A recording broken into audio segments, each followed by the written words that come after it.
ह्या 54 वर्षाच्या ताई आहेत. त्यांना पिरियड जाऊन जवळजवळ 4-1 वर्ष झाली होती.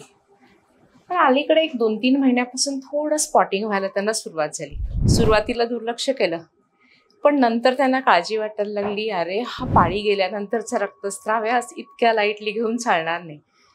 डॉक्टरांच्याकडे गेल्या, सोनोग्राफी झाली. तर सोनोग्राफीमध्ये गर्भाशयाच्या आतलं आवरण ते खूप जाड झालं होतं. त्याला आपण म्हणतो एंडोमेट्रियल हायपरप्लाझिया. साधारण 20 मिलीमीटरचं होतं.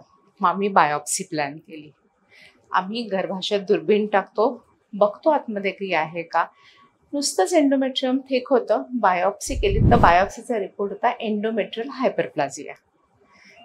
एंडोमेट्रियल हायपरप्लाझिया म्हणजे गर्भाशयाच्या अस्तराचा कॅन्सर होण्याची पहिली स्टेज असते. अजून कॅन्सर झालेला नाही आहे, पण एटिपिकल सेल यायला लागले म्हणजे आता कॅन्सर होण्याची शक्यता आहे. म्हणून आपण दुर्बिणीतून गर्भाशय काढतोय. त्याला आपण TLH म्हणतो, टोटल लॅप्रोस्कोपिक हिस्टेरेक्टमी. आणि दोन्ही ओव्हरीज पण आपण करणार आहोत कारण त्यांचा मेनोपॉज झालेला आहे. तर TLH विथ BSO आत्ता आपण प्लॅन केलेली आहे.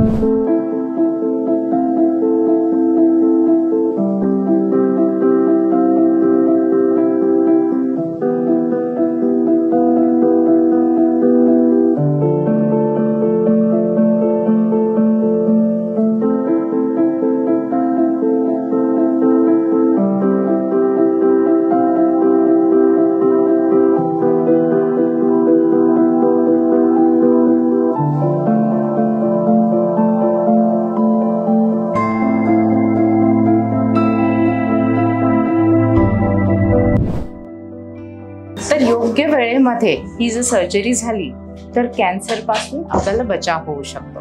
त्यामुळे पाळी गेल्यावरचा जो रक्तस्राव आहे हा दुर्लक्षित करायचा नाहीये आणि लगेचच त्याच्या तपासण्या झाल्या पाहिजेत आणि त्याच्यावर ऍक्शन झाली पाहिजे.